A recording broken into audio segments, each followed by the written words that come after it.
you. Uh, and at the moment with us from Pune, all the way from Pune, the city of Shaniwar Wada, the city of Chandu Halwai's, his Ganpati, and of course our old friend Suresh Kadmani, is Mr. Gopal Tiwari of the Indian National Congress. Gopal Tiwari साहब नमस्कार. नमस्कार नमस्कार sir. नमस्कार. आवाज आ रही है मेरी? बिल्कुल जबरदस्त आ रही है सर, फर्स्ट क्लास आ रही है. आवाज भी आ रही है, आपकी शक्ल भी दिख रही है, पीछे कांग्रेस का हाथ भी दिख रहा है, बहुत बढ़िया दिख रहा है. Thank you sir. वंडरफुल, बहुत बढ़िया. Thank you. तो गोपाल तिवारी साहब, सीएए सिटीजनशिप अमेंडमेंट एक्ट जो पास हुआ था 4 साल पहले के 5 साल पहले, 2019 आई थिंक इट वाज पास, और उसको आज जो है नोटिफाई भी कर दिया है. उसके अलावा supreme court has taken a very tough stand on the electoral bonds issue. State bank of India को उन्होंने कहा है कि भाई कल बिजनेस आवर्स तक अगर आपने पूरी लिस्ट नहीं सौंपी तो आपके खिलाफ कंटेम्प्ट प्रोसीडिंग शुरू हो जाएंगी. तो सुप्रीम कोर्ट की बड़ा सख्त हो गया सर. तो ये सीएए को, जैसा शशि थरूर साहब ने कहा, इतने सालों के बाद नोटिफाई करने की क्या आवश्यकता पड़ गई? आपको क्या लगता है गोपाल तिवारी साहब? सर ऐसा है ना कि हमारा लोकतंत्र प्रजासत्ताक रिपब्लिक भारत है और काफी शहीदों की शहादत पे हमें आजादी मिली महात्मा गांधी जी के, नेहरू जी के नेतृत्व में. और we the people of India constitution जो है हमने अपने आप को सौंपा है. तो ये 18th लोकसभा को हम सामने जा रहे हैं और लोकतंत्र के 4 खंबे है, पिलर है सर. एडमिनिस्ट्रेशन है, पब्लिक रिप्रेजेंटेटिव है जो 5 साल के लिए जनता चुनती है, जो 2 और है मतलब एडमिनिस्ट्रेटर के ऊपर आईएएस आईपीएस, वो भी काफी बड़ी तनख्वाह लेते हैं, फैसिलिटी लेते हैं, उनके ऊपर भी लोकतंत्र बचाने की जिम्मेदारी बनती है. वो भी कोई गलत काम ना करे, गलत काम ना सुने. 5 साल के आए जो मिनिस्टर है उनका कोई भी गलत काम, वो कोई भी पार्टी का हो, तो एडमिनिस्ट्रेशन आईएएस आईपीएस जो ओथ लेते हैं और आप तो उनका रुतबा भी पूरे समाज में, सोसाइटी में आप सब जानते हैं कि कितना पावर है उनके पास. Collector, commissioner, IPS, IAS. Third one जो है जो जस्टिस कोर्ट है सर, न्यायालय. और चौथा है जो मीडिया है, जो मीडिया आप जैसे मीडिया सही सत्य वास्तवता पर पत्रकारिता जो बताती है, फैक्चुअल और बोल्ड निरपेक्ष पत्रकारिता जो समाज को सच का आईना दिखाती है. तो ये सब होते हुए हमारी अमृत महोत्सव हमने 75वीं साल की अभी बहुत धूमधाम से मनाया सर. घर घर तिरंगा लहरा है. लेकिन तिरंगे के पीछे की जो राजनीति है, जो महात्मा गांधी की लोक राज्य की जो एक उनकी अपेक्षा थी, वो मॉडल था, वो अपनाने में हम कितने साबित हुए हैं. और क्या हुआ है, लॉ मेकर जाके बैठते हैं 5 साल के लिए और सिर्फ नई संसद या ये बात तो ठीक है सर, ये तो सबको मालूम है तिवारी जी. हाँ सर, हाँ तिवारी जी, ये तो सबको मालूम है. और खास करके आप जैसे लोग जितने भी हैं और बाकी जितने भी एमपीज हैं, एमएलएज हैं, कॉर्पोरेटर्स हैं, पॉलिटिक्स में जो भी लोग हैं, उन सबको मालूम है. मैं आपसे पूछना चाहता हूं, जो नागरिक अधिनियम कानून जो अभी नोटिफाई हुआ है आज इनको नोटिफाई करने की क्या जरूरत पड़ गई? ये तो बहुत पहले का पास हुआ है.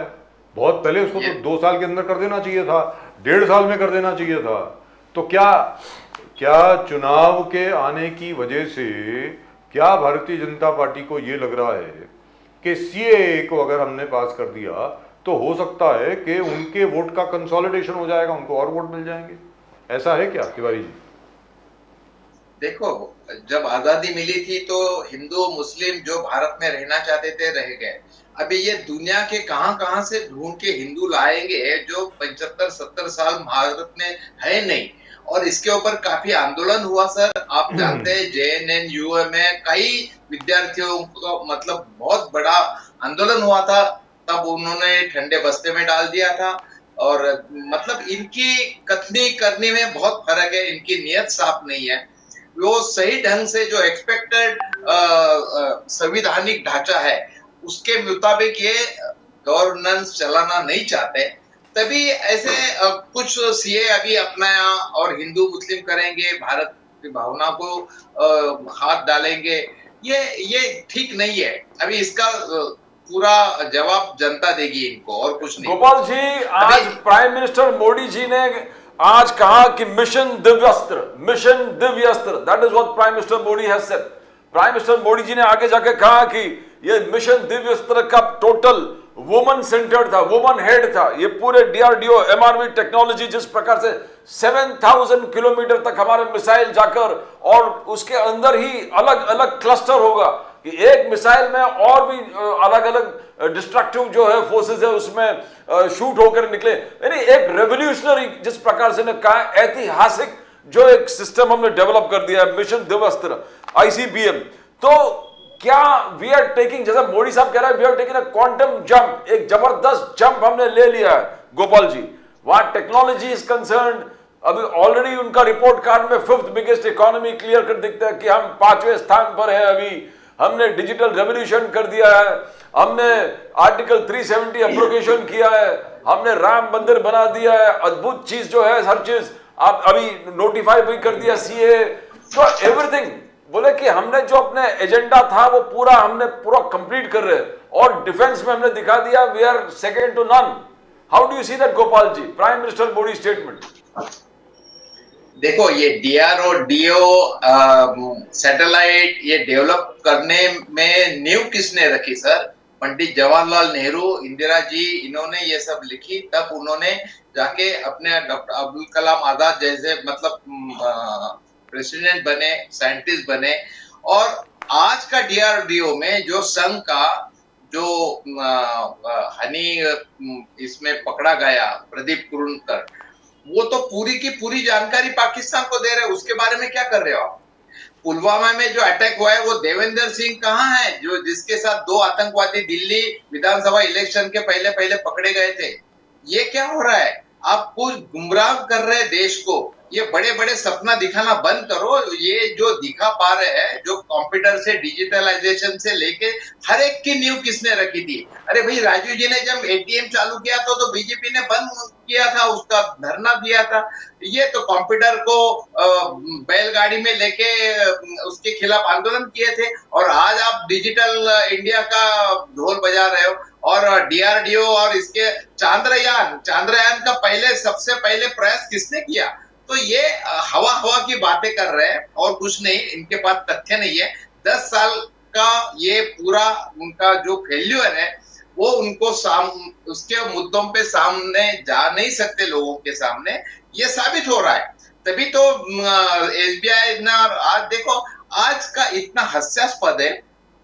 आज 10 मार्च को 2019 में चुनाव डिक्लेयर हुए थे, और आज से 11 मार्च आज की डेट है, तब से आचार संहिता लगी थी, कंडक्ट ऑफ कोड लगा था।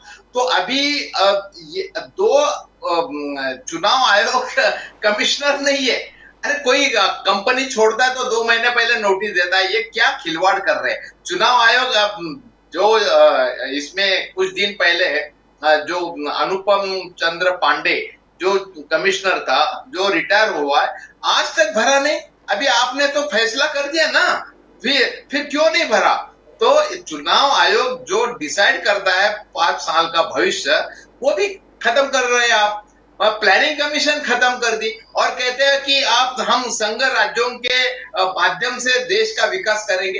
अरे पूरे नीति आयोग ने 5 साल में 1 मीटिंग ली पूरे राज्यों की, जबकि प्लानिंग कमीशन था, योजना आयोग थे, हर साल मीटिंग हुआ करती थी। जब पॉलिसी थी केंद्र की, योजना आयोग था, तभी जाके गुजरात मॉडल हुआ। अगर ऐसा बर्ताव तब कांग्रेस करती थी तो गुजरात मॉडल का विकास होता था क्या? मोदी जी कर पाते थे कुछ विकास? तो ये बहुत ही घटिया किस्म की राजनीति कर रहे हैं, बहुत ही नैरो माइंडेड, संकुचित भावना से कर रहे हैं। गोपाल जी, राहुल गांधी जी कह रहे हैं कि Congress guarantee, the Congress guarantee, Rahul Gandhi ji MSP, economic survey, जाति जनगणना करेंगे। 1 करोड़ जो हमारे नौजवान कॉलेज से निकल रहे हैं, ग्रेजुएट है, डिप्लोमा होल्डर्स है, उनको पहले जो फर्स्ट नौकरी पक्की, कांग्रेस का कहना है। एंड जैसे 1 लाख रुपया एनुअली पर एनम ये हमने स्टाइपेंड कंफर्म कर दिया है। तो क्या ये सब होगा या चुनावी जुमले जैसे बीजेपी का कहना है ये आपने पहले क्यों नहीं किया था, अभी आपको याद आया कि हम कर सकते हैं? How do you do that Gopal ji? ये क्या नहीं देखो प्रदीप जी और राजीव जी, मैं दोनों से आपको मतलब ये कहता हूं कि ये करेंगे सर, राजस्थान में हमने करके बताया ना।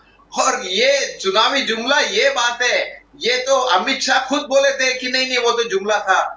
और नैतिकता के आधार पर हमने हमारे जो भी कोई भी ब्लेम आता था तो रिजाइन देते थे। तब राजनाथ सिंह बोलते ये कांग्रेस थोड़ी है कि कोई किसी ने आरोप कर लिया और हमने रिजाइन दे दिया। तो ये इनका डीएनए में नहीं है, राष्ट्रभक्ति नहीं है, इनका एक खुदगर्जी और एक स्वार्थी भावना से बहुत ही नैरो माइंडेड तरीके से ये देश को कहां ले जाना चाहते पता नहीं। आजादी में इनका कोई ताल्लुक नहीं था, तो बना बनाया हुआ सत्ता पे आके बैठे हैं। जो लोकतंत्र हमने कांग्रेस ने लाया उसी के माध्यम से, देखो लोकपाल का बड़ा आंदोलन हुआ था ना, अभी इलेक्शन डिक्लेयर होने जा रहा है और कल राष्ट्रपति मुर्मू ने खानविलकर जी को लोकपाल बनाया। ये क्या मजाक है सर, ये क्या मजाक है? देश दुनिया मतलब लोग देख रहे हैं कि नहीं देख रहे, ये क्या है? 10 साल में कौन से कांग्रेस के नेताओं पर आपने आरोप साबित किया? वी चिदम्बरम को काफी परेशान किया, राहुल जी को, सोनिया जी को 8-8, 10-10 दिन ईडी के सामने बिठाया, एक एफआईआर फाइल नहीं कर पाए सर, कुछ नहीं। अरे पुलवामा जैसे 40 हमारे मोदी जी का कहना है, लोग अब कह रहे हैं कि मैं मोदी परिवार, लोग अपने आप, बिकॉज जो स्कीम्स, उज्ज्वला स्कीम करीबन 12 करोड़ के आसपास उनका बेनिफिशियरीज है। आवास योजना 4 करोड़ से अधिक लोग ने उसका फैसिलिटीज ले लिया, उनको घर मिले आवास के अंदर। फसल बीमा योजना, जितने किसान है, किसान बंधु है, वो सब उस फसल में उनका फसल का नुकसान बीमा के माध्यम से उनको पैसे, तो जितने बेनिफिशियरीज है, लाभार्थी है, सब आज चिल्ला के बोल रहे कि मैं मोदी परिवार। ये बीजेपी का कहना है, ये बीजेपी का एक कैंपेन चालू है कि मैं मोदी परिवार। How do you see that Gopal ji? ये उनका एक तरफा जो सपने देख रहे, ख्वाब देख रहे, तो अब तक तो ये आए, मतलब जनता को तब इन्होंने ये नहीं कहा था। पिछली बार जब आए तो क्या कहा था? ऐसा कहा था थोड़ी कि बाकी इनका एजेंडा अलग था, लेकिन कुछ साबित कर नहीं पाए। ये परिवार शब्द से इनको नफरत है सर। परिवारवाद किसे कहते हैं? परिवारवाद बोले तो अकाउंटेबिलिटी सर, और परिवारवाद पति पत्नी के रिश्ते से आगे बढ़ता है। परिवार किसको कहते हैं? परिवार जब पति पत्नी की जीवन की लायबिलिटी और जीवन की कमिटमेंट, अपने सर्वोच्च नाता अगर हम नहीं निभा सकते हैं, अपने जो एक हिंदू धर्म का सर्वोच्च नाता है पति पत्नी का, वो उसके बाद परिवार आता है। परिवारवाद मीन अकाउंटेबिलिटी। अब तो ये कहाँ है? दशरथ जी ने राम को जो एक पिताजी की आज्ञा मान के दशरथ ये चले थे वनवास, उनके पीछे पत्नी धर्म निभाते चल रही थी सीता, उनके पीछे भाई का धर्म निभाते चल रहे थे भरत जी। परिवारवाद पूरा रामायण में ही पूरा परिवार का ही धर्म बताया गया है। भाई का धर्म है, पिता का धर्म है, राज धर्म है।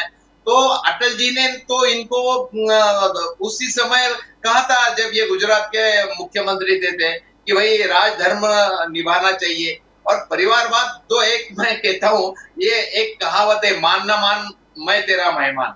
तो अभी ये गले पड़ने की बात है, मतलब आप सुनो ना सुनो, मन की बात कहते हैं। अरे भाई 10 साल हो गए, आप कोई पत्रकार परिषद तो लो। जिसको मौनी बाबा कहते थे, डॉक्टर मनमोहन सिंह ने 100 के ऊपर पत्रकार परिषद ली 10 साल में। तब उस समय अपने मनीष तिवारी जी साथ में थे और प्रेस कॉन्फ्रेंस होती थी, लोगों को जवाब देते थे। हम डंके के चोट के साथ कहते थे कि हमने ये किया वो किया, कोई पत्रकार पूछना चाहते थे। तो गोपाल तिवारी जी ये बताएं आज की तारीख में जिस प्रकार एमबीए का संगठन चल रहा है और जिस प्रकार आपके सामने, आप उसका भी विश्लेषण कर रहे होंगे, आपको तो सारी खबर आ रही होगी कि एनडीए में क्या चल रहा है। आपको क्या लग रहा है कि 48 सीटों में एमबीए का जो संगठन है आपका जो है, आपको कितनी सीटें मिलने वाली हैं सर? देखो ये बातें सब स्ट्रैटेजी की है सर, ये अभी मैं चैनल पे नहीं बोल सकता हूँ। जो हमारे नेता लोग चल रहे हैं उसमें बार्गेनिंग चल रही है, वो चल मैं ये नहीं कह रहा हूं कि कांग्रेस को कितनी मिलेंगी, मैं ये नहीं बोल रहा आप जीतेंगे कितनी, एमवीए कितनी सीटें जीतेगी ये बताएं। सर हमने तो बोला है हम 45 के ऊपर जीतेंगे, 45 के ऊपर आउट ऑफ 48। हाँ क्या बात है साहब, क्यों नहीं, जबरदस्त। अरे क्या बात सर सुनिए, देखो जी पहले कहा गया था आम आदमी पार्टी नहीं साथ में, वो आ गई। उस समय बाकी और भी कहा गया था अखिलेश यादव नहीं आएंगे, आ गए। यूपी में भी हमारा हो गया। देखो हर एक पार्टी को लगता है कि भाई बार्गेनिंग पावर करने में हम थोड़ा टाइट पकड़े, तो ये हर एक पार्टी का इसमें कोई नेचुरली है। मगर लेकिन टूटना शुरू हो गया। आज आपका नेता संजय निरुपम ने आरोप लगा दिया, वही कीर्तिकर, जूनियर कीर्तिकर जी, के आपने इनका घोषणा कैसे कर दिया। उन्होंने जूनियर कीर्तिकर का पूरा रिकॉर्ड निकाल के कहा कि he is involved in khichdi scam. आप अलायंस के पार्टनर हो Gopal ji, you are responsible and you are leading the alliance. और आप भी के संजय निरुपम ने आलोचना किया है कि ये एमवीए जब तक सीट शेयरिंग हुआ नहीं, आपने कैंडिडेट अनाउंस कैसे कर दिया, और ऐसे करप्शन चार्ज जो लगा दिए उद्धव ठाकरे सेना जो है यूबीटी कैंडिडेट को, जूनियर कीर्तिकर। तो आप इसको कैसे देखते हो? क्या ये दरार और भी बढ़ता हुआ जाएगा जब उद्धव ठाकरे जी कहेंगे यस कीर्तिकर इज ऑलरेडी, उन्होंने डिक्लेयर कर दिया खुलेआम, उद्धव ठाकरे जी ने डिक्लेयर कर दिया he is our candidate, and Sanjay Nirupam has taken strict objections, बोले ये खिचड़ी स्कैम में इन्वॉल्व है, गरीब का पैसा खाया है, गरीब को लूटा है, इसको टिकट नहीं देना। तो how you going to, Gopal ji आप कैसे एक साथ चलोगे आप? या नाम्बिया जी देखो, ये कीर्तिकर है जो शिवसेना का एग्जिस्टिंग एमपी है, वो चला गया एकनाथ शिंदे गढ़ में। अभी ये जो हमने जब महाविकास आघाड़ी बनाई थी तब एक म्यूचुअल अंडरस्टैंडिंग था। जब ये शिवसेना शिंदे सेना अलग नहीं हुई थी, हम सत्ता में थे, तब कि भाई जिसका जहां है वो वहां से कंटेस्ट करेगा। तो ये शिवसेना उद्धव बाळासाहेब साहब ठाकरे के गुट के पास ये कॉन्स्टिट्यूंसी है। उन्होंने कहा भाई वो नहीं है तो उनका लड़का है, वो शिवसेना से लॉयल है, तो उनको हम टिकट देंगे। तो ये सब छानबीन होंगी ना सर, ऐसा नहीं कि भाई कोई अगर कोई आरोप करता है तो आरोप करने वाले करे, लेकिन छानबीन होके हम देंगे, कैंडिडेचर देंगे। लेकिन उनके पाले में वो सीट है, उनके पाले में सीट है सर। वो तो वो उद्धव ठाकरे ने किया डिक्लेयर, कांग्रेस ने तो नहीं किया ना भी ऐसा। कांग्रेस ने नहीं किया। लेकिन यहाँ पर आपसे जो मैंने सवाल पूछा पहले, वो शायद आप भूल गए कि सुप्रीम कोर्ट ने जो इलेक्टोरल बॉन्ड्स पर बड़ा सख्त रुख अपनाया है, और आज इसके बावजूद कि सामने से स्टेट बैंक ऑफ इंडिया की तरफ से हरीश साल्वे साहब और आदरणीय सम्मानीय सॉलिसिटर जनरल तुषार मेहता साहब, उन दोनों की तरफ से बड़ी दलीलें दी गई कि साहब टाइम दे दीजिए, जून तक का टाइम दे दीजिए। सुप्रीम कोर्ट ने एक नहीं सुनी। सुप्रीम कोर्ट ने कहा कि भाई कल तक हमें लिस्ट चाहिए, दैट्स इट। और अगर आप नहीं देते हैं तो be prepared for contempt charges against you and other criminal charges. तो इसको आप कैसे देखते हैं सर? सर आज हमने इंडिया फ्रंट ने आज पूना के सबसे मेन एसबीआई के सामने हमने प्रोटेस्ट किया आज ही, और हमने कई जगह हम कर रहे हैं। तो ये एसबीआई है, नेशनलाइज बैंक है, इन्होंने अपना उत्तरदायित्व को समझना चाहिए और इन्होंने देना चाहिए। क्या पता हम उनको क्यों फिर राष्ट्रद्रोही ना कहे, क्यों वो पैसा कहां से आए, वो एंटी कंट्री कुछ यूज हो रहा था क्या, देने में क्या फायदा। मतलब देखो डिजिटल बैंकिंग होने के बाद वो भी समझ सकते हैं, लेकिन उसमें चुनाव आयोग ने भी कोर्ट ने उनको भी लताड़ लगाई कि उन्होंने क्यों नहीं फॉलो करके लिया, ये भी है। तो उनको देना चाहिए। ये मोदी सरकार उद्योगपतियों के दलाली पे काम करने वाली सरकार है। ये देश को, जनता को, मतलब उनके लिए काम करने वाले नहीं है, अपने चंद मित्रों के लिए इलेक्शन फंड ले लो, उनको मर्जी चाहे पॉलिसी बनाओ। आज एक्सपोर्ट बंद किया, बंद करो, कल एक्सपोर्ट ओनियन चालू किया, चालू करो, परसों वापस बंद किया। अरे क्या खिलवाड़ है, क्या है, देश चला रहे या मजाक कर रहे हैं आप ऐसे? और आप कर्जा चौगुना हो गया सर, क्या बात कर रहे हैं गोपाल जी? आप एलिगेशंस हमेशा, गोपाल जी आप कहते हो कि बीजेपी मोदी तानाशाह है, डिक्टेटर है, टोटलिटेरियन तरीके से सरकार चला रहा है, ऑटोक्रेटिक तरीके से सरकार चला रहा है, that is your accusation. But BJP ने एक लिस्ट लिया जहां 90 times 90 times you have destroyed elected governments, आपने बर्खास्त कर दिया इलेक्टेड गवर्नमेंट्स को। तो कहते कि आप बोल रहे डिक्टेटरशिप, मगर सबसे बड़े डिक्टेटरशिप आप कर रहे थे, Congress was doing it. 90 times you have dismissed elected governments, Gopal ji, how are you going to justify? नहीं, देखो आज भी कई लोग गए ना कोर्ट में, तो फिर अगर ऐसा कुछ होता तो ये अपोजिशन वाले क्यों नहीं जाते थे कोर्ट में? गए नहीं ना। अरे भाई, सिस्टम में अगर भ्रष्टाचार है तो कहने की और वो उसको मतलब सर्च करने की, उसको बोलने की हिम्मत भी तो चाहिए ना। जब अपोजिशन चुप बैठा था तब आखिर खुद राजीव गांधी को खुद को कहना पड़ा कि भाई ये दुष्काल अकाल के काम पे हम जो पैसा भेजते हैं और सही ढंग से वहां तक नहीं पहुंचता है, तब ये चुपचाप बैठे थे। तो ये तो पैसे सिस्टम में मिली भगत थी इनकी। जब डेमोक्रेसी के कुछ अच्छे गुण, कुछ बुराइयां, कुछ अच्छाइयां है ना, तो अगर डेमोक्रेसी है तो फिर उसमें कोई अच्छाइयां है तो उसका मिस यूज भी होता है। लेकिन मिस यूज के लिए हमने हथियार दिया, राइट टू इंफॉर्मेशन का एक्ट का हथियार दिया, लोकपाल दिया, ये सब किए। फिर ये काय के लिए सर? ऐसा है ना कि अगर आप कुछ होता है तो फिर आप क्यों कोर्ट में गए नहीं, कुछ नहीं गए, या अभी ये बाद में कुछ एलिगेशन करने में मतलब नहीं है।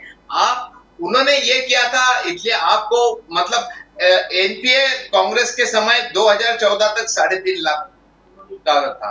इसका मतलब आपको जनता ने छूट दे दी क्या?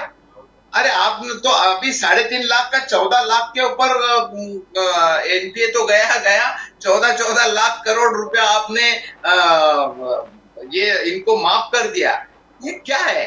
ये जनता का पैसा है, देश का पैसा है, लूट हो रही है सर। ये क्या है? व्हाट नॉनसेंस सर, ये क्या चल रहा है? गोपाल तिवारी साहब, बना के रखा है। Thank you very much. Great pleasure talking to you, sir.